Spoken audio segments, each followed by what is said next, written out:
है एवरीवन, स्वागत है आप सभी का मेरी YouTube channel learning academy by Varsha पर। तो आज हम पढ़ने वाले हैं चैप्टर 13 क्लास 7 का। ठीक है, और ये हमारा लास्ट चैप्टर होने वाला है। ठीक है, तो आप सब हैप्पी हो जाइए। ठीक है, क्लास 7 आपकी कंप्लीट होने वाली है साइंस की, है ना। साइंस की हमारी सीरीज़ चल रही है एनसीईआरटी की। ठीक है, इससे पहले भी मैंने क्लास 6 की जो वीडियोज़ हैं वो अपलोड करती हैं, और इसके बाद हम स्टार्ट करेंगे क्लास 8 की साइंस। ठीक है, तो चलिए स्टार्ट करते हैं अपनी वीडियो को। और ये आज की वीडियो भी हमारी ज़्यादा लंबी नहीं रहेगी। ठीक है, इसे भी मैं मतलब बहुत ज़्यादा कुछ इस वीडियो में नहीं है, मतलब जल के बारे में दिया गया है, जल वाला चैप्टर है ये हमारा। ठीक है, और बेसिक चीज़ें तो हम सभी को पता ही होती हैं, बस उसी से रिलेटेड हैं। बट कभी कभी कुछ पॉइंट्स, कुछ टर्म्स ऐसी आ जाती हैं एग्ज़ाम में जो हमें पहले से पता नहीं होती हैं। तो बस वही चीज़ें, मतलब हमसे वो मिस्टेक ना हो, उसी के लिए क्या है कि हमें चैप्टर को पढ़ना, उन पॉइंट्स को देखना इम्पोर्टेंट हो जाता है। तो चलिए बिना समय वेस्ट करे स्टार्ट करते हैं हम अपना चैप्टर अपशिष्ट जल की कहानी। ठीक है, तो यहाँ पर पहली लाइन हमें दी गई है, झाग से भरपूर तेल मिश्रित काले रंग का जल जो सिंक, शौचालय, लॉन्ड्री आदि से नालियों में जाता है वह अपशिष्ट जल कहलाता है। तो अपशिष्ट जल कौन सा होता है हमारा? जो झाग से भरपूर होता है, जिसमें तेल मिला हुआ हो, काले या भूरे रंग का जल हो, जो सिंक या शौचालय, लॉन्ड्री से, मतलब जो भी तरह का, यानी कि प्रकृति से जो हमें प्राप्त हुआ है उस रूप से अलग हमें कोई भी किसी तरह का मिश्रण उसमें मिला हुआ होता है। ठीक है, प्योर जल में, तो वो किस जल की कैटेगरी में आता है? अपशिष्ट जल की कैटेगरी में आता है। ठीक है, जल हमारी जीवन रेखा, स्वच्छ जल मानवों की मूलभूत आवश्यकता है। इस बात में तो कोई दो राय है ही नहीं कि जल के बिना तो हम जी सकते ही नहीं हैं। ठीक है, तो वो हमारे लिए बहुत ज़्यादा इम्पोर्टेंट हो, चाहे मानव हो, चाहे वो जीव जंतु हो, चाहे वो पेड़ पौधे हों। ठीक है, नेक्स्ट है विश्व जल दिवस 22 मार्च 2005 को संयुक्त राष्ट्र की जनरल असेंबली ने 2005 से 15 की अवधि को जीवन के लिए जल पर कार्य के लिए अंतर्राष्ट्रीय दशक के रूप में घोषित किया है। तो सबसे पहली बात कि जो हमारा वाटर डे है कब आता है? 22 मार्च को आता है एवरी ईयर, और 2005 में इसकी शुरुआत की गई थी संयुक्त राष्ट्र द्वारा।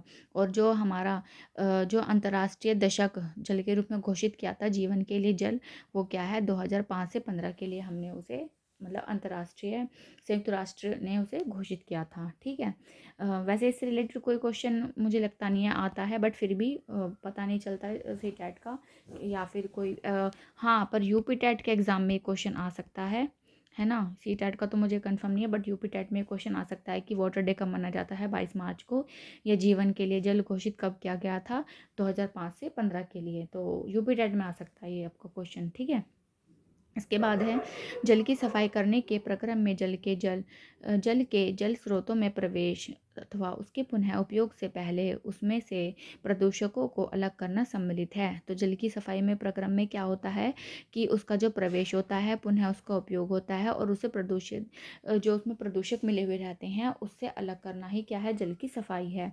अपशिष्ट जल के उपचार का यह सब प्रक्रम सामान्य रूप से वाहित मल उपचार कहलाता है। तो इस तरह के जो प्रक्रम है इसे हम क्या कहते हैं? वाहित मल उपचार। ठीक है, यह अनेक चरणों में संपन्न होता है। ठीक है, तो अनेक चरणों में संपन्न होता है। आगे हम देखते हैं कि मतलब कैसे होते हैं ये चरण, और दूसरा कि सबसे उससे भी पहले कि वाहित मल क्या है। ठीक है, वाहित मल घरों, उद्योगों, अस्पतालों, कार्यालयों और अन्य उपयोगों के बाद प्रवाहित किए जाने वाला अपशिष्ट जल के होता है। इसमें वर्षा जल भी सम्मिलित है, जो तेज वर्षा के समय गलियों में बहता है। सड़कों और छतों से बहकर आने वाला वर्षा जल अपने साथ हानिकारक पदार्थों को ले आता है। वाहित मल द्रव रूपी अपशिष्ट होता है। इसमें अधिकांश जल होता है जिसमें घुले हुए और निलंबित अपद्रव्य होते हैं। तो हमारा वाहित मल क्या होता है? जो हमारा घरों, उद्योगों, अस्पतालों, कार्यालयों, देखो ये तो हमें नॉर्मल बातें पता है कि यहाँ से आता हुआ जल तो वाहित मल होगा ही, बट इसके अलावा इम्पोर्टेंट बात है कि इसमें वर्षा का जल भी सम्मिलित है। क्यों? क्योंकि जब वो हमारी गलियों में, सड़कों में, छतों से बह करके आएगा तो उसमें भी क्या होंगे? हानिकारक पदार्थ होते हैं। तो इसलिए हम उसे भी किसमें कैटेगरी में रखते हैं? वाहित मल की कैटेगरी में, या वाहित जो हमारा मल होता है उसकी कैटेगरी में रखेंगे। ठीक है, तो इसमें जो और ये ऐसा क्यों होता है, क्योंकि अधिकांश जल में क्या होते हैं, हमारे द्रव रूपी अपशिष्ट होते हैं और क्या होते हैं, निलंबित अवद्रव्य होते हैं। मतलब जो छोटे छोटे मतलब पार्टिकल्स, गंदगी या छोटी छोटी चीज़ें, चाहे वो आपकी पन्नी हो या और मतलब बहुत सारी चीज़ें होती हैं, लकड़ी वगैरह, ये सब छोटी छोटी चीज़ें जो जल के लिए अच्छी नहीं हैं, तो उन सबको हम किस में काउंट करेंगे, निलंबित अपद्रव्य में। निलंबित से मतलब आप ये भी समझ सकते हो कि पानी में कुछ चीज़ें ऐसी भी होती हैं जो हमें मतलब दिखाई नहीं देती हैं, कुछ तरह की इस तरह के बैक्टीरिया जो वहाँ पर प्रेजेंट हैं और हमें दिखाई नहीं दे रहे हैं, निलंबित हैं वो मतलब उसमें। ठीक है। इसके बाद है वाहित मल एक जटिल मिश्रण होता है जिसमें निलंबित ठोस, कार्बनिक और अकार्बनिक अशुद्धियाँ, पोषक तत्व, मृत जीवी और रोगवाहक जीवाणु और अन्य सूक्ष्म जीव होते हैं। देखो वही बात सेम बोली गई है जो भी मैंने आपसे बताई है कि वाहित मल क्या होता है कि जिसमें निलंबित ठोस हो, कार्बनिक और अकार्बनिक अशुद्धियाँ हों, मृत जीवी, रोगवाहक जीवाणु होते हैं, सूक्ष्म जीव होते हैं, इसे ही हम क्या करते हैं, वाहित मल की कैटेगरी में रखते हैं। ठीक है। इसके बाद हमारे जो अशुद्धियाँ होती हैं कुछ, उसके इस प्रकार के उदाहरण होते हैं, जैसे कि जो हमारी कार्बनिक अशुद्धियाँ होती हैं उसमें क्या क्या आएगा, मानव जल आएगा, जैविक अपशिष्ट पदार्थ होंगे, तेल होगा, यूरिया मूत्र होगा, पीड़कनाशी होगा, शाकनाशी, फल और सब्जी का कचरा, ये हमारे किस में आते हैं, कार्बनिक अशुद्धियों में आते हैं। इसके बाद हमारी अकार्बनिक अशुद्धियाँ हैं, जैसे नाइट्रेट, फॉस्फेट धातुएं, है ना। इसके बाद पोषक तत्व हैं जैसे फास्फोरस और नाइट्रोजन युक्त पदार्थ, जीवाणु हैं जैसे कि हैजा और टाइफाइड आदि रोग उत्पन्न करने वाले, क्रमशः विब्रियो, कोलेरा एवं साल्मानेला पैराटाइफी। ठीक है, ये हमारे किस में आते हैं, आपके जीवाणु में आते हैं। तो जैसे हमारा हैजा है तो हैजा किसकी वजह से होगा, विब्रियो कोलेरा, ये हमारा इसकी वजह से होगा। और टाइफाइड हमारा किसकी वजह से होगा, साल्मा नेला पैराटाइफी की वजह से हमारा क्या होता है, टाइफाइड होता है। तो यहाँ से एक क्वेश्चन बन सकता है। ठीक है। और इसके अलावा अन्य सूक्ष्म जीव क्या हो सकते हैं, पेचिश आदि रोग उत्पन्न करने वाले प्रोटोजोआ। ठीक है। यानी तो यहाँ से एक क्वेश्चन अगेन बन सकता है कि पेचिश किसकी वजह से होता है, प्रोटोजोआ की वजह से होता है। तो यहाँ पर ये छोटी छोटी चीज़ें हैं और याद रखनी है आपको ये, पता तो होंगी बट लेकिन क्या होता है कि कई बार हम कंफ्यूज हो जाते हैं, तो इसलिए इन्हें अच्छे से हमें ध्यान रखना ज़रूरी होता है। इसके बाद है जल शोधन एक घटनापूर्ण यात्रा। पाइपों के एक अन्य जाल द्वारा उपयोग किए जा चुके जल को ले जाया जाता है। हम भूमि के अंदर देख सकते हैं तो इसमें हमें बड़े और छोटे पाइपों का एक जाल दिखाई देगा जिसे सीवर कहते हैं, जो मिलकर मल विसर्जन की व्यवस्था करता है। यह एक परिवहन तंत्र की तरह है जो वाहित मल को उसके उद्गम स्थल से उसके निपटान के स्थान अर्थात उपचार संयंत्र तक ले जाता है।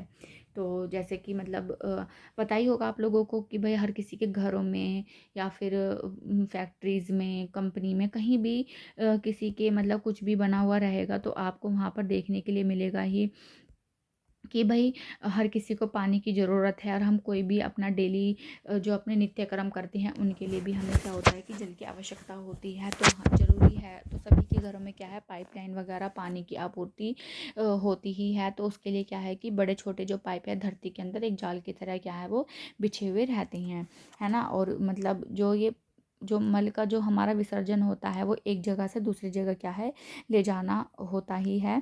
तो फिर इसको ही हम क्या है, मतलब सीवर होता है ना, जिस तरीके से मान लो कहीं सीवर है और मतलब वहाँ से वो गंदा जल जा रहा है या फिर वहाँ से कहीं से आ रहा है, तो ये सब चीज़ें वहाँ पर होती हैं। तो उसी तरह की जो हमारा स्ट्रक्चर होता है उसे ही यहाँ पर क्या बताया गया है, वाहित मल के उद्गम स्थल से उसके निपटान के अर्थात उपचार संयंत्र तक ले जाता है। मतलब वही सब चीज़ें हैं। ठीक है, समझ ही गए होंगे आप। इसके बाद है मल व्यवस्था में मेनहोल सामान्यतः प्रति 50 मीटर से 60 मीटर की दूरी पर दो अथवा अधिक सीवरों के संधि स्थल पर अथवा उन स्थानों पर स्थित होते हैं जहां दिशा में परिवर्तन होता है। तो जो मेन होल होते हैं आपके मल के जो है, तो क्या होते हैं वो 50 मीटर से 60 मीटर की दूरी पर होते हैं। ठीक है। और मतलब जिससे कि लोगों को दिक्कत ना हो और उनकी व्यवस्था भी ठीक प्रकार से की जाए। ठीक है। इसके बाद है प्रदूषित जल का उपचार। तो उसके लिए देखो क्या होता है, प्रदूषित जल के उपचार के लिए यहाँ पर वैसे देखो एक यहाँ पर क्रियाकलाप इन्होंने करके दिखाया हुआ है, मैंने ये पढ़ा नहीं है। तो इसमें मतलब वैसे तो है इम्पोर्टेंट बात है, ऐसी बात नहीं है कि इसमें क्लोरीनीकरण जो होगा उसके बारे में बताया गया है। फिल्टर्ड जल होगा वो किस तरीके से होगा, है ना। मतलब मैं उल्टे पढ़ रही हूँ, मुझे सीधे पढ़ने चाहिए। सबसे पहला तो हमारे ये होगा कि उपचार से पहले वो क्या है, उसके बाद आएगा वातन के बाद क्या होगा, फिर उसके बाद हमारा थर्ड रहेगा कि फिल्टर्ड जल होगा, फिर उसके बाद उसे पूरी तरह से शुद्ध करने के लिए हम उसे क्लोरिनिकेशन करना पड़ेगा उसमें, ठीक है। तो ये सब चीज़ें हैं। इसके बाद है अपशिष्ट जल उपचार संयंत्र। अपशिष्ट जल के उपचार में भौतिक, रासायनिक और जैविक प्रक्रम सम्मिलित होते हैं। तो यानी कि इसमें भौतिक भी है, रासायनिक भी है और जैविक प्रक्रम तीनों ही हैं, जो जल को संदूषित करने वाले भौतिक, रासायनिक और जैविक द्रव्यों को पृथक करने में सहायता करते हैं। सर्वप्रथम अपशिष्ट जल को ऊर्ध्वाधर लगी छड़ों से बने शलाका, छन्ने, बार, स्क्रीन से गुजारा जाता है। इसमें अपशिष्ट जल में उपस्थित कपड़ों के टुकड़े, डंडिया के डिब्बे, प्लास्टिक के पैकेट, नैपकिन आदि जैसे बड़े साइज के संदूषक अलग हो जाते हैं। तो जैसे कि आप यहाँ देख भी रहे होंगे कि यहाँ से ये पानी इस तरह से गंदा पानी यहाँ पर जा रहा है प्लांट के अंदर। तो यहाँ पर क्या है, एक जाल ऐसे लंबा सा लगा हुआ है, बड़े बड़े सरियों को लगा करके। तो जो बड़े कचरा है जितना भी है वो जिससे कि यहाँ पर अटक जाए, और जो छोटे कचरे के साथ जो पानी है हमारा, वो जो वाहित जल है हमारा मल के साथ में, वो आगे चला जाए। अब वाहित अपशिष्ट जल को ग्रिड और बालू अलग करने की टंकी में ले जाया जाता है। इस टंकी में अपशिष्ट जल को क्रम प्रवाह में छोड़ा जाता है, जिससे उपस्थित बालू, ग्रिड और कंकड़ पत्थर उसकी पैंदी में बैठ जाते हैं। तो अब क्या होता है, जब इससे आगे जब हम यहाँ पर मतलब ले जा रहे हैं जल को, तो वहाँ पे सबसे पहले क्या होता है कि पानी के प्रवाह को कम कर दिया जाता है, जिससे जो मतलब क्योंकि अब जो पीछे से पानी आ रहा था जो है, तो उसमें क्या हो रहा था कि जो बड़े बड़े हमारे अपशिष्ट पदार्थ थे वो वहीं रुक गए थे। अब जो छोटी, उससे छोटी गंदगी है या उससे छोटे जो भी कण रह गए थे, क्योंकि वहाँ पर क्या है कि वो बड़े तेज बहाव से नहीं जा पाएंगे, तो उनको वहाँ पर क्या है, प्रवाह को धीरा करना पड़ेगा, जिससे कि वो उसके अंदर जो भी बालू और ग्रीट कंकड़ पत्थर होंगे वो उसकी क्या है, पैंदी में नीचे बैठ जाएंगे, ठीक है। इसके बाद थर्ड हमारा आता है कि फिर जल को एक ऐसी बड़ी टंकी में ले जाया जाता है जिसका पैंदा मध्यम भाग की ओर ढलान वाला होता है, ठीक है। आप यहाँ देख रहे हैं कि मतलब एक बड़ा सा ढलान है, ठीक है। तो इसका जो मतलब बीच का जो सेंटर होगा ना, वो थोड़ा सा कैसा होगा, ढलान वाला होगा, ठीक है। जल को इस टंकी में कई घंटों तक रखा जाता है, जिससे मल जैसे ठोस उसकी तली में के मध्य भाग में बैठ जाते हैं। तो इन अशुद्धियों को खुरच कर बाहर निकाल दिया जाता है। यह आपंग स्लज होता है। तो आप ये देखेंगे कि अब बालू वगैरह सब नीचे बैठ के वो आराम से निकल गए हैं। उसके अलावा जो इस तरह की ये टंकी बनाई गई है, उसका पर्पज़ ये है कि जो इसमें जितने भी मतलब वाहित मल जो है हमारा, जो सस्पेंडेड पार्टिकल्स हैं, वो क्या होगा कि नीचे बैठ जाएंगे पैंदी में उसकी, उसके मध्य भाग में। और फिर क्या होगा बाद में, जब वो नीचे बैठ जाएंगे यहाँ पर, तो उनको खुरच करके क्या है, निकाल दिया जाएगा, और हम इसको क्या कहेंगे, आपंग स्लज कहते हैं। अपशिष्ट जल में तैरने वाले तेल और ग्रीस जैसी अशुद्धियों को हटाने के लिए अपमथित्र स्कीमर का उपयोग किया जाता है। इस प्रकार साफ किया गया जल निर्मलीकृत जल कहलाता है, ठीक है। अब देखो आपको यहाँ पर दो क्वेश्चन बन सकते हैं। पहला कि आपंक और स्लज क्या होता है। तो क्या होता है कि जो तली में बैठा हुआ जल गंदगी होती है, मल होता है, उसे हम आपंक और स्लज कहते हैं। ये खुरच कर जिस पार्ट को निकाला जाता है वो आपंक स्लज होता है। इसके अलावा यहाँ पर ये कहा जा सकता है कि जो ग्रीस या तेल की अशुद्धियाँ हैं उसे हटाने के लिए किसका उपयोग किया जाता है, अपमथित्र या स्कीमर का उपयोग किया जाता है। तो ये भी हो सकता है कि अशुद्ध जल में जो आपका तेल और अशुद्धियाँ होती हैं ग्रीस जैसी, उनको हटाने के लिए मतलब किसका प्रयोग किया जा रहा है, तो अपमथित्र स्कीमर का उपयोग किया जा रहा है। तो आपने ये टर्म पहले अब पढ़ी होगी, तो आप क्या है, जब पेपर में ये चीज़ आपको देखने के लिए मिलेगी तो कुछ भी नया नहीं लगेगा, आप इसको इजीली क्या है, टिक कर पाएंगे, है ना। तो ये इसीलिए सिर्फ और सिर्फ यही रीज़न है जिसकी वजह से मैं इस चैप्टर को भी रीड कर रही हूँ, जिससे कि आप लोगों के लिए वो चीज़ें थोड़ी आसान हो जाएँ। क्योंकि बहुत बार क्या होता है कि देखो नॉर्मल चीज़ें तो हमें पता होती हैं, बट कुछ कुछ जो शब्द ऐसे होते हैं हम उसको डेली लाइफ में यूज़ नहीं करते हैं, तो वो हम उनसे क्या होते हैं, इतने फ्रेंडली नहीं होते हैं, और हम पहली बार जब पढ़ते हैं तो सोचते हैं कि ये कहाँ से आ गए हैं, है ना। तो कहीं और से नहीं आए होते हैं, वो हम चैप्टर के बीच में से ही हमें चीज़ें देखने के लिए मिलती हैं। पर क्या होता है कि हम बस ऊपर ऊपर का पढ़ लेते हैं, ठीक से अंदर से पढ़ते नहीं हैं, और फिर क्या होता है हमारा क्वेश्चन गलत हो जाता है। तो वो गलती हमें रिपीट नहीं करनी है, इसी के लिए क्या है कि चैप्टर को अच्छे से पढ़ना है। तो यहाँ पर क्या हो गया, जल हमारा निर्मलीकृत जल बन गया है। इसके बाद नेक्स्ट हमारा आता है कि आपंक को एक पृथक टंकी में स्थानांतरित किया जाता है, जहाँ यह अवायवीय जीवाणुओं द्वारा अपघटित हो जाता है। इस प्रक्रिया में उत्पन्न होने वाली बायोगैस जैव गैस का उपयोग ईंधन के रूप में अथवा विद्युत उत्पादन के लिए किया जा सकता है ना। तो अब जो हमारा आपंक था क्या है, अब उसको हम अवायवीय जीवाणुओं द्वारा क्या करेंगे, अपघटित करेंगे। तो उससे जो उत्पन्न होने वाली गैस होगी, हम उसको जैव गैस भी कह सकते हैं। तो ईंधन के रूप में विद्युत के उत्पादन के लिए उपयोग कर सकते हैं। ठीक है। निर्मलीकृत जल में पंप द्वारा वायु को गुजारा जाता है, जिससे उसमें वायवीय जीवाणुओं की वृद्धि होती है। ये जीवाणु निर्मलीकृत जल में अब भी बचे हुए मानव अवशिष्ट पदार्थों, खाद्य अपशिष्ट, साबुन और अन्य अवांछित पदार्थों का उपभोग कर लेते हैं। तो देखो, जो अवायवीय जीव हैं वो क्या कर रहे हैं, जो आपंक है उसे उसमें जो आपंक मतलब हमारा बना है उसको अपघटित कर रहे हैं। और जो वायवीय हमारे जीव हैं वो क्या कर रहे हैं, जो अभी भी जल में कुछ जीवाणु रह चुके हैं उनको वो खा करके क्या करेंगे, उसे साफ करेंगे। तो यहाँ पर ये चीज़ भी ध्यान रखने वाली है कि अवायवीय जीव क्या कर रहे हैं और वायवीय जीव यहाँ पर क्या कर रहे हैं। ठीक है। इसके बाद आगे बढ़ेंगे हम, जैसे कि यहाँ पर दिखाया भी गया है कि मतलब ये इस तरह का हमारा जो सेटअप होता है और पानी किस तरह से यहाँ पर मतलब डाला जा रहा है, और इसमें हमारे कुछ जीव होंगे जो अपना अपना काम करेंगे। ठीक है। कई घंटों के पश्चात जल में निलंबित सूक्ष्मजीव टंकी की पैंदी में सक्रियत आपंक के रूप में बैठ जाते हैं। अब शीर्ष भाग से जल को निकाल दिया जाता है। तो अब ये वाली स्थिति वही हो जाएगी, मान लो आपने किसी गिलास में क्या है एक बालू रेत वगैरह मिला दिया, और वो जब उसको आपने कुछ घंटे के लिए रखा तो क्या है, सारे के सारे जो पार्टिकल्स है वो नीचे बैठ जाएंगे। ठीक है। संक्रित आपंक लगभग 97% जल है।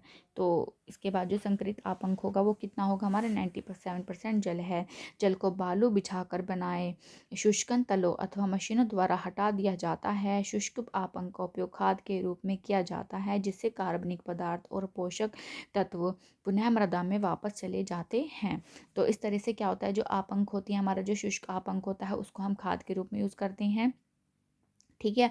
और उसे क्या है दोबारा से मिट्टी में मतलब एक खाद के रूप में भेज दिया जाता है, मिट्टी का उपजाऊपना बढ़ाने के लिए। इसके बाद है उपचारित जल में अल्प मात्रा में कार्बनिक पदार्थ और निलंबित तत्व होते हैं। इसे समुद्र, नदी अथवा भूमि में विसर्जन कर दिया जाता है। तो जो कार्बनिक पदार्थ होते हैं उसे हम क्या करते हैं, समुद्र या नदी में कर देते हैं, क्योंकि कार्बनिक पदार्थ क्या होगा, पानी में मिलने के बाद भी या समुद्र में जाने के बाद भी क्या है वो उसको हार्म नहीं पहुंचाएंगे। कार्बनिक का मतलब है कि वो क्या है, अपने आप में इको फ्रेंडली हैं। क्या है, इको फ्रेंडली, या फिर हम कहेंगे एनवायरनमेंट फ्रेंडली हैं वो चीज़ें। ठीक है। प्राकृतिक प्रक्रम इसे और अधिक स्वच्छ कर देते हैं। कभी कभी जल को वितरण तंत्र में निर्मुक्त करने से पहले उसे क्लोरीन अथवा ओजोन जैसे रसायनों से रोगाणु रहित कर लेना आवश्यक होता है। तो अगेन यहाँ पर इम्पोर्टेंट बात है कि पूरी तरह से जल को रोगाणुओं से मुक्त करने के लिए किसका यूज़ करते हैं, ओजोन और क्लोरीन गैस का हम यूज़ करते हैं या रसायनों का यूज़ करते हैं, क्योंकि ये क्या है, आपके रोगाणु नाशक होते हैं। ठीक है। इसके बाद नदी में जल प्राकृतिक रूप से उन्हीं प्रक्रमों द्वारा स्वच्छ हो जाता है जो वाहित जल उपचार संयंत्र में अपनाए जाने वाले प्रक्रमों के जैसे ही होता है। तो जो नदी का जल भी होता है लगभग उसी तरह से क्या होता है, वो भी लगभग वही संयंत्र होता है। पर ये वाला जो संयंत्र होता है, क्योंकि क्या होता है, घरों से, इंडस्ट्रियल एरिया से वो कचरा पानी गंदा इकट्ठा हुआ आता है, तो उसको करने के लिए अलग से सेटअप लगाया जाता है, जिससे कि रिसाइकल करके उस पानी का फिर से यूज़ किया जा सके उन्हीं जगह पर। और पर लेकिन जो नदी वगैरह होती हैं तो उनका भी ऐसा तो है नहीं कि बिल्कुल प्योर वाटर ही आता है। जब ग्लेशियर्स पिघलते हैं हमारे तो काफ़ी अच्छी मात्रा में वो अच्छा पानी हमें देते हैं, बट लेकिन नीचे नीचे धरती पे नदियों के रूप में आते आते उनके साथ में कंकड़, पत्थर, रेत, बालू, ये सब चीज़ें आती हैं। तो क्या होता है कि उसका अपना एक तरीका होता है उस जल को शुद्ध करने का, तो लगभग वो भी ऐसा ही होता है। ठीक है।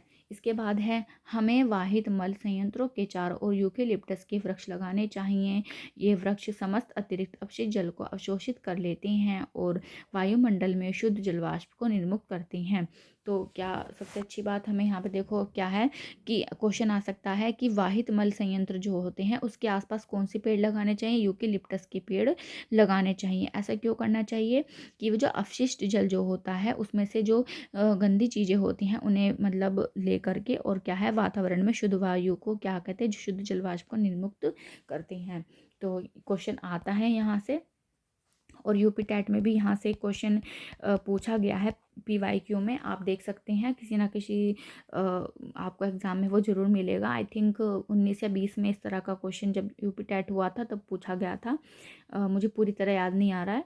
तो वहाँ उसमें था ये कि यूकेलिप्टस के जो वृक्ष हैं वो मतलब कहाँ पर कब लगाने चाहिए, तो वो वाहित मल संयंत्र के आसपास लगाने चाहिए। और मतलब मुझे ये वर्ड याद है कि यूकेलिप्टस वृक्ष जैसा कोई क्वेश्चन आया था, बट वो एग्जैक्ट क्वेश्चन क्या था मुझे ये याद नहीं आ रहा है, बट था ज़रूर। ठीक है। तो आप इस चीज़ पर गौर कीजिएगा और इस चीज़ तो उसे अच्छे से पढ़िएगा, जिससे कि कोई भी क्वेश्चन ऐसा हो जो आपका, चाहे वो CTET हो चाहे वो UP टेट हो, उससे रिलेटेड हो तो वो छूटे ना। ठीक है। इसके बाद है, तेल और वसाओं को कूड़ेदान में ही फेंकें। ऐसा क्यों है, अब इसके बारे में हम पढ़ते हैं कि पेंट, विलायक, कीटनाशक, मोटर तेल, औषधियाँ आदि रसायन उन सूक्ष्म जीवों को मार सकते हैं जो जल के शुद्धिकरण में सहायक होते हैं, इसीलिए इन्हें नाली में मत बहाइए। तो जो हमारे पेंट होते हैं, विलायक होते हैं, कीटनाशक होते हैं, मोटर तेल, औषधियाँ आदि क्या है, इनको डायरेक्टली पानी में नहीं बहाना चाहिए, इन्हें हमें नाली में नहीं बहाना चाहिए, इनको मतलब अलग से क्या है फेंकना चाहिए। जिससे क्योंकि जो ये नाली में जा कर के जो हमारे अच्छे वाले जो बैक्टीरिया हैं जो उस गंदगी को खा जाएंगे, साफ मतलब उन्हें डिकम्पोज कर देंगे, वो उन्हें मार देते हैं। प्रयुक्त चाय की पत्ती, बचे हुए ठोस खाद्य पदार्थ, मृदु खिलौने, रुई, सैनिटरी टॉवल आदि को भी कूड़ेदान में ही फेंका जाना चाहिए। है ना। तो क्या है कि जितना भी ठोस है, ये तो हम जानते हैं कि जितना भी ठोस कचरा होता है हम उसे भी पानी में नहीं फेंकना चाहिए। उससे क्या हो सकता है, नालियाँ चौक हो सकती हैं, है ना। और मतलब और उसके बाद तो आपको पता ही है, जब नाली चौक हो जाती है तो बहुत बार मतलब सड़कों पे ही गंदा पानी भर जाता है, तो ऐसी समस्या उत्पन्न हो सकती हैं। और पानी अशुद्ध होगा वो तो खैर अलग ही बात है। ठीक है। ये नालियों का अवरुद्ध कर देते हैं, ऐसे अपशिष्ट ऑक्सीजन का मुक्त प्रवाह नहीं होने देते हैं, जिससे निम्नीकरण का प्रक्रम बाधित होता है। तो ऑक्सीजन की जो प्रवाह है उसे भी क्या करते हैं, ये बाधित करते हैं, जिसकी वजह से क्या होता है कि मतलब पानी में जो जीव हैं उन्हें दिक्कत महसूस होती है। ठीक है। इसके बाद है स्वच्छता और रोग। ठीक है। अब हम इसके बारे में पढ़ेंगे। हमारी जनसंख्या का बहुत बड़ा भाग खुले स्थानों, नदी के किनारों, रेल की पटरियों, खेतों और अनेक बार सीधे जल स्रोतों में ही मलत्याग करते हैं। ठीक है। ये तो बताने की ज़रूरत है ही नहीं, और आपने मोस्ट ऑफ दी केसेस में ये देखा ही होगा कि ऐसा ही होता है हमारी कंट्री में। अदर कंट्रीज़ में तो ये चीज़ें मतलब बहुत कम हैं, जो डेवलप्ड कंट्रीज़ हैं, बट डेवलपिंग कंट्रीज़ में ये चीज़ें मोस्टली आपको देखने के लिए मिल सकती हैं। अनुपचारित मानव मल स्वास्थ्य संकट का एक कारक है, इससे जल और मृदा का प्रदूषण हो सकता है। भौमजल कुओं, ट्यूबवेल, नलकूपों, झरनों और अनेक नदियों के लिए जल का स्रोत है। ठीक है। जो भौमजल होता है वो कुओं, ट्यूबवेल और इन सब के लिए क्या है, एक काफ़ी सारी चीज़ों का वो स्रोत है जल का। अतः अनुपचारित मानव जल जनित रोगों का सबसे सुगम पथ बन जाता है। इसमें हैजा, टाइफाइड, पोलियो, मोनिंजाइटिस, हेपेटाइटिस और पेचिश जैसे रोग सम्मिलित हैं। है ना। तो अगर हम मतलब जो आपका जो अनुपचारित अगर जल होगा वो सीधे डायरेक्टली हमारे कांटेक्ट में आएगा, तो हमें क्या है, डिफरेंट टाइप्स की क्या है, ये जो भी हैजा और ये पेचिश, टाइफाइड जैसी क्या है बीमारियां हो सकती हैं। वाहित मल निपटान की वैकल्पिक व्यवस्था। तो अब वैकल्पिक व्यवस्था क्या है, स्वच्छता की स्थिति सुधारने के लिए कम लागत के यथास्थान वाहित मल निपटान तंत्रों को बढ़ावा दिया जा रहा है। इसके कुछ उदाहरण सेप्टिक टैंक, रासायनिक शौचालय, कंपोस्टिंग पिट आदि का उपयोग है। सेप्टिक टैंक उन स्थानों के लिए उपयुक्त होता है जहां मल वहन की व्यवस्था नहीं है। जैसे अस्पताल, अलग थलग बने भवन अथवा 4 से 5 घरों के समूह। तो क्या होता है कि जो सेप्टिक टैंक होता है वो उस तरीके से बना हुआ रहता है कि जैसे मान लो कोई हॉस्पिटल है या कोई फैक्ट्री है, तो क्या होता है कि वहाँ पे जो मल है सारा मतलब वहाँ पे इकट्ठा हो सके, 4-5 घरों या कोई सोसाइटी वहाँ पर बनी हुई है तो वहाँ पर उसकी व्यवस्था हो, तो ये सारी चीज़ें होती हैं, है ना। और कंपोस्टिंग पिट का यूज़ किया जाता है ना। और इसके अलावा कुछ संगठन मानव अपशिष्ट के स्वच्छता पूर्वक निपटान की तकनीकी सुविधाएं प्रदान करती हैं। इन शौचालयों में अपमार्जन की आवश्यकता नहीं होती है। शौचालय से मल बंद नालियों से होता हुआ बायोगैस संयंत्र में चला जाता है। उत्पन्न होने वाली बायोगैस का उपयोग ऊर्जा के स्रोत के रूप में किया जाता है। तो जो मानव शिष्ट होता है स्वच्छता पूर्ण निपटान के लिए, इसमें क्या होता है कि बंद नालियों में जो मल होता है वो बायोगैस संयंत्र में चला जाता है शौचालय से, और फिर क्या होता है उस बायोगैस का यूज़ क्या है अलग रूप में ऊर्जा के अलग स्रोत के रूप में किया जाता है। ठीक है, इसके बाद है आगे हम देखते हैं। वर्ष 2016 में भारत सरकार ने स्वच्छ भारत के नाम से एक मुहिम शुरू की है, जिसके अंतर्गत कई अभियान शुरू किए गए, जैसे कि प्रत्येक व्यक्ति के लिए शौचालय सुनिश्चित करना तथा मल अपशिष्ट का उपयुक्त निपटान आदि। तो ये आपको पता ही है, मतलब जो स्वच्छ भारत स्वच्छ मिशन है ये सब चीज़ें हैं, या साफ़ सफाई के लिए भी बहुत सारी चीज़ें मतलब हमारे देश में चलती रहती हैं। ब्लू डस्टबिन, ग्रीन डस्टबिन वाली चीज़ें भी, है ना। पर पहले हम कोट पढ़ लेते हैं। महात्मा गांधी जी ने कहा था, मानवीय और पथ प्रदर्शक कार्य प्रारंभ करने के लिए किसी को भी किसी दूसरे का मुंह नहीं देखना चाहिए। हाँ, ये सही बात है कि अगर हम कोई भी एनवायरनमेंट के लिए, अपनी अर्थ के लिए, है ना, कोई भी अच्छा काम अगर कर रहे हैं तो कभी हमें ये नहीं सोचना चाहिए कि कोई और करेगा उसके बाद ही मैं ये काम शुरू करूँगा। नहीं, ये गलत है।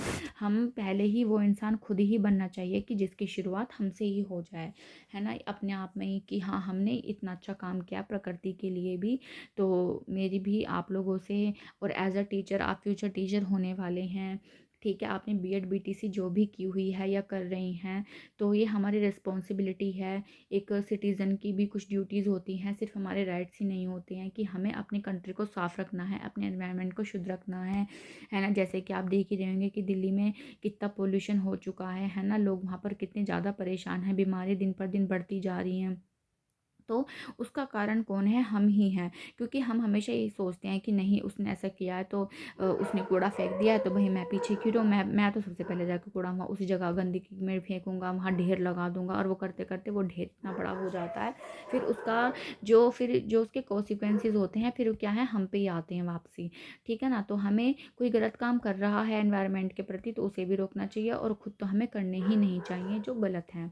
ठीक है, तो हमें इन चीज़ों का ध्यान रखना चाहिए, क्योंकि ये हर देखो, अगर हम प्रकृति की चीज़ों का यूज़ हम कर रहे हैं तो उसका ध्यान रखना भी हमारी ही रिस्पॉन्सिबिलिटी है। कोई अलग से कोई अवतार उतर के, या कोई अलग से कोई स्पेसशिप या वहाँ से एलियन नहीं आएंगे कि वो उस अर्थ को साफ़ करेंगे, या उस जो गंदगी हमने यहाँ पर फैला रखी है अगर यूज़ हम कर रहे हैं तो सफाई करने का भी जो कर्तव्य है वो हमारा ही है, किसी और का नहीं है।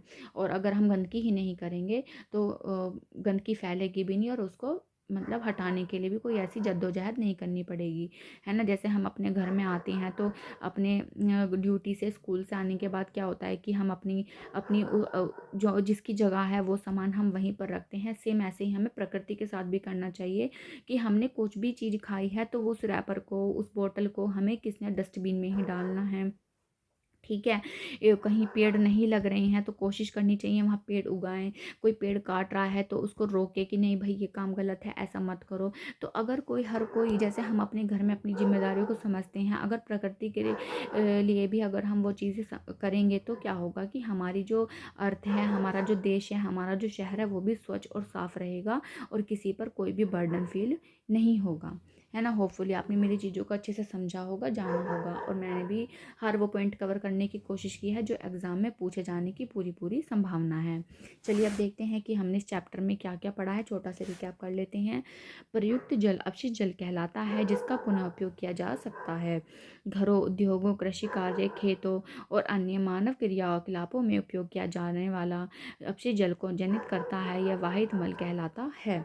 वाहित मल द्रव रूपी अपशिष्ट पदार्थ होता है जो जल और मृदा का प्रदूषण करता है। ठीक है। अपशिष्ट जल को वाहित मल उपचार संयंत्र में उपचारित किया जाता है। उपचार संयंत्र अपशिष्ट जल को किसी निश्चित स्तर तक प्रदूषकों से मुक्त कर देते हैं ताकि प्राकृतिक प्रक्रमों द्वारा उसमें शेष रह गए प्रदूषकों का निपटान हो सके। जहाँ भूमिगत मल व्यवस्था तंत्र और कचरा निपटान तंत्र उपलब्ध नहीं होते हैं, वहाँ कम लागत के यथास्थान स्वच्छता तंत्र को अपनाया जा सकता है। देखो, अगर बैकग्राउंड में आपको कुत्ते की भौंकने की आवाज़ आ रही हो ना, तो प्लीज़ उसको अवॉइड करने की कोशिश कीजिएगा, ठीक है। पर अभी क्या है कि चैप्टर थोड़ा सा ही रह चुका है, तो कंप्लीट करते हैं हम इसको, है ना। तो प्लीज़ आप बैकग्राउंड की जो नॉइस है उसे अवॉइड कीजिएगा। अपशिष्ट जल उपचार के सह उत्पाद आपंक और बायोगैस हैं। खुली मुक्त नाली व्यवस्था मक्खी, मच्छर और अन्य ऐसे जीवों के लिए प्रजनन स्थल प्रदान करती है जो रोग उत्पन्न करती हैं। हमें खुले में मल त्याग नहीं करना चाहिए। कम लागत विधियों को अपनाकर मल का सुरक्षित निपटान संभव है। ठीक है। इसके बाद हमारी से रिलेटेड एक्सरसाइज आ जाती है। जल को स्वच्छ करना प्रदूषक को दूर करने का प्रक्रम है। घरों द्वारा निर्मुक्त किए जाने वाला अपशिष्ट जल वाहित जल कहलाता है। शुष्क मल का उपयोग खाद के रूप में किया जाता है। नालियाँ तेल और वसा के द्वारा अवरुद्ध हो जाती हैं। इसके बाद है कि जो हमारा वाहित जल के बारे में यहाँ पर बताया गया है, क्या है कि वो विभिन्न प्रकार की अशुद्धियों वाला घर अशुद्धियों वाले घरों, कार्यालयों आदि से निकलने वाला अपशिष्ट जल क्या होता है, हमारा वाहित मल होता है। इसके बाद तेल और जो नाली होती तेल और वसा होती हैं, उसे पानी में नाली में क्यों नहीं बहाना चाहिए। नाली के पानी को अवरुद्ध करते हैं ये, जिससे मिट्टी द्वारा पानी के अवशोषण में बाधा उत्पन्न होती है ना। मिट्टी के अवशोषण में बाधा उत्पन्न होगी, तेल वसा क्या करेंगे, उन रोगाणुओं को नष्ट कर देंगे, है ना। तो उससे हमारी क्या है, जो बैक्टीरिया है वो प्रभावित होते हैं और मिट्टी में जो अवशोषण की उनकी मतलब ताकत होती है वो भी क्या हो जाती है, कम हो जाती है। इसके बाद यहाँ पर एक क्वेश्चन है, अपशिष्ट जल से स्वच्छ जल प्राप्त करने के प्रक्रम को बताना है कि कौन कौन से प्रक्रम हम यूज़ करते हैं। सबसे पहले क्या होता है, अपशिष्ट जल को ऊर्ध्वाधर लगी छड़ से यानी कि बार स्क्रीन से गुजारते हैं। तो इसमें क्या होता है कि जो हमारा बड़े बड़े कूड़ा करकट होते हैं, बड़ी बड़ी पिन्नियाँ, बॉटल्स या बड़ी बड़ी जो भी गंदगी होती है, वो क्या है वहाँ पर अटक जाती है और पानी आगे जाता है।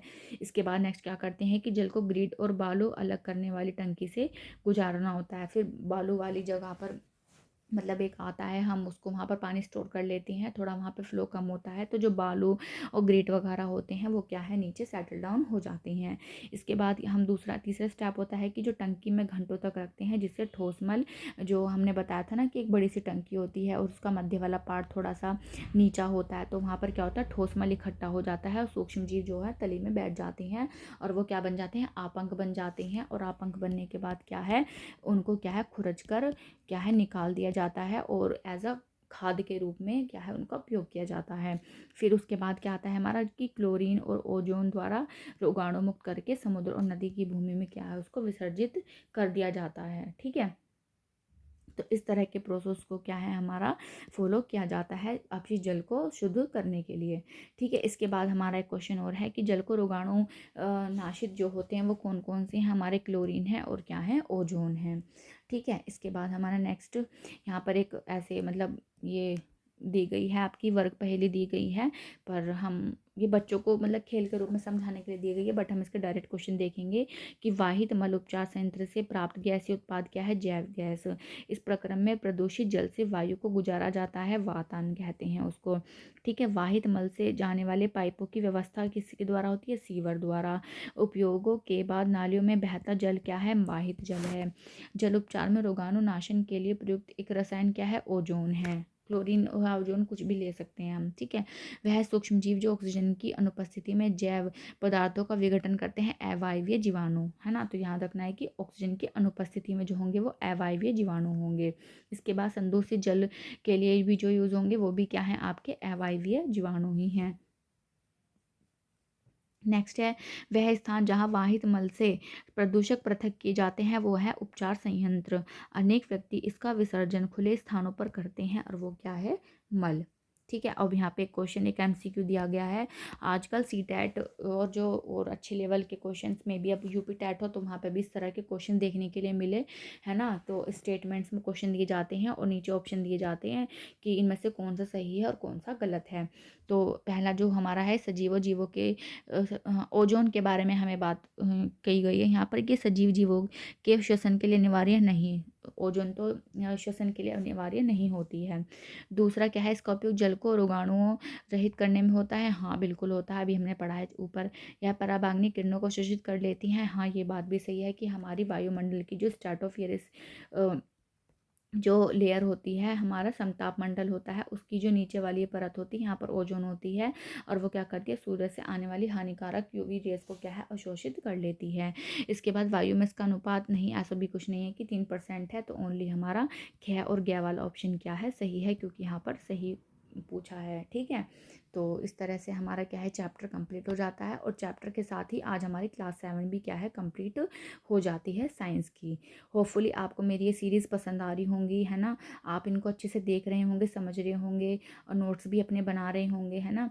तो ये ज़रूरी भी है अगर आप चाहते हैं कि आपका एग्ज़ाम फर्स्ट अटैम्प्ट में ही क्लियर हो जाए। ठीक है, थोड़ी सी बातें कर लेते हैं क्योंकि आज हमारी क्लास 7 कंप्लीट हुई है, तो थोड़ी तो बातें अब बनती ही हैं। तो अगर चाहते हैं कि फर्स्ट अटैम्प्ट में ही आपका एग्ज़ाम क्लियर हो, तो उसके लिए ज़रूरी क्या है कि आपको नोट्स बनाने ही होंगे, है ना, क्योंकि ये हमारी हाथ के लिखे हुए होते हैं। तो जब भी एग्ज़ाम टाइम की पास की बात होती है, तो हम इनको जब एक बार एक सरसरी निगाह से भी देखते हैं, तो हमें चीज़ें बहुत जल्दी रिवाइज़ हो जाती हैं, है ना। देखो पढ़ने में तो डायरेक्टली ऐसे भी कोई दिक्कत नहीं है, जिसका बेस अच्छा हो, जिसने मतलब कोई सेकंड थर्ड टाइम दे रहा हो, तो उसे कोई दिक्कत नहीं है। बट लेकिन अगर कोई बच्चा पहली बार इस चीज़ की प्रिपरेशन कर रहा है, पहली बार एग्ज़ाम देना चाह रहा है, और पहली बार में ही वो चाहता है कि एग्ज़ाम पास हो जाए, तो उसको देखो ये तो स्ट्रैटेजी फॉलो करनी ही होगी, है ना, कि आपको नोट्स बनाने हैं और उनको टाइम टू टाइम रिवीजन भी करना है, और साथ में क्या करने हैं, आपको PYQs करने हैं। देखो मैं बार बार एक ही हर वीडियो में या अपनी स्ट्रैटेजी वाली वीडियो में भी आपको मैंने बताई थी, PYQs का बहुत बड़ा रोल होता है किसी भी एग्ज़ाम में। ठीक है, और जैसे CTET UPTET होते हैं, देखो ये बहुत बड़े लेवल के तो एग्ज़ाम होते नहीं हैं, इजी टू मॉडरेट लेवल ही आपका यहाँ पर पूछा जाता है, हार्ड तो कभी जाता ही नहीं है, क्योंकि क्या होता है, number of a very lot of number क्या होते हैं कि यहाँ पर पास कराने की उनकी जो एग्जामिनर्स होते हैं, पूरी इच्छा होती है कि जितने ज़्यादा बच्चे पास होंगे, आगे उनके पास स्कोप होगा यूपी या फिर सेंट्रल में टीचर बनने का। ठीक है, तो आपके ये बहुत हार्ड एग्ज़ाम नहीं होते हैं, तो आप उनको अगर थोड़ी सी स्ट्रैटेजी के साथ, थोड़ा टाइम मैनेजमेंट के साथ पढ़ते हैं, तो 100% गारंटी है कि क्या है कि आप इस एग्ज़ाम को क्रैक कर सकते हैं। ठीक है ना, तो यही स्टार्ट। और ऐसे ही में आपको मैथ के लिए भी करना है कि ऐसे नहीं है कि अच्छे से उसके लिए समय निकालना है, चीज़ों को डेप्थ में पढ़ना है, और ऐसे ही आपको SST में, हिंदी में, इंग्लिश में, मतलब जो भी आपका सब्जेक्ट है उसको अच्छे से करना ही है आपको, तभी आप अच्छे से चीज़ों को कर पाएंगे, समझ पाएंगे। और ये तो सिर्फ एक एग्ज़ाम पास करने के लिए बात है, बट अगर एज अ टीचर भी आपकी कुछ ड्यूटीज़ हैं, तो आपको पहले से भी चीज़ें अच्छे से पता होनी चाहिए। अगर टीचर को ही चीज़ें अच्छे से पता नहीं होंगी, तो वो बच्चे को भी कुछ ढंग से नहीं सिखा पाएगा। तो आप यही सोच कर पढ़िए कि नहीं, अगर मैं अच्छे से पढ़ूँगा या पढ़ूँगी, तो क्या है कि मैं अपने स्टूडेंट्स को भी अच्छे से क्या है, चीज़ों को समझा पाऊँगी या बता पाऊँगा, है ना। तो आप अपने नोट्स को अच्छे से बनाइए, और बनाने के बाद अपनी एक अच्छी सी मतलब जो एग्ज़ाम्स हैं उसे क्रैक कीजिए, और क्रैक करने के बाद जो भी अपकमिंग वैकेंसी होगी उसे फिल कीजिए, और एक अच्छे टीचर, अच्छी पोस्ट पर बन जाइए, है ना। तो मेरी गुड विशेस आप लोगों के साथ हैं कि आपका ये एग्ज़ाम पहली बार में ही क्लियर हो जाए, है ना। तो बट उसके लिए थोड़ी मेहनत करनी पड़ेगी, तो वो करते रहिए आप। और फिर हमारी कल से स्टार्ट हो जाएगी क्लास 8 का चैप्टर फर्स्ट। ठीक है, तो देखो जो चैप्टर 7 हमारी क्लास 7 थी, तो इसमें जो हमारी वीडियोस थी ज़्यादा बड़ी नहीं गई, मैक्सिमम आई थिंक कि एक ही वीडियो 45 या 46 मिनट तक की रही होगी, अदरवाइज़ तो 37, 35, 36 यही एवरेज हमारा रहा है हमारी वीडियोस का। क्योंकि मैं देखो फालतू बातें, आप देखो इस वीडियो में मैं इसलिए कर रही हूँ क्योंकि हमारी क्लास 7 आज फिनिश हो गई हैं, तो छोटी छोटी बातें कभी कभी कर लेनी चाहिए हमें, जो ज़रूरी होती हैं, काम की होती हैं, है ना। तो नहीं तो क्या है कि कोई भी ऐसी हमारी वीडियो नहीं बनी है जो बहुत लंबी है, या जो जो उसमें कुछ भी फालतू बातें की गई हैं। ठीक है, तो कुछ चीज़ें बताना, समझाना और आप लोगों को मोटिवेट करना ज़रूरी होता है, तो इसलिए मैं बीच बीच में ये बातें कर लेती हूँ, है ना। तो और इसके अलावा भी अगर आप लोगों के मन में कोई भी डाउट है, है ना। कोई भी ऐसा डाउट है कि आप जानना चाहते हैं तो प्लीज़ आप मुझे कमेंट करिएगा और वो पूछिएगा, मैं उन डाउट को क्लियर करूँगी आप है ना। और इसके अलावा भी अगर जो भी मुझसे हेल्प आप लोगों के लिए हो पाएगी, मैं पूरी कोशिश करूँगी मैं आपके लिए वो सब करूँ, ठीक है। तो उसके लिए आप प्लीज़ मेरे चैनल को लाइक कीजिएगा, शेयर कीजिएगा और मेरे चैनल को क्या कीजिएगा, सब्सक्राइब कीजिएगा, ठीक है। तो मिलते हैं नेक्स्ट वीडियो में, इससे नहीं तो ये भी ज़्यादा लंबी वीडियो जाएगी, फिर आप लोग भी बोर हो जाएंगे, और जो मैं बिल्कुल भी नहीं चाहती हूँ, ठीक है। तो मिलते हैं नेक्स्ट वीडियो में, तब तक के लिए बाय एंड टेक केयर।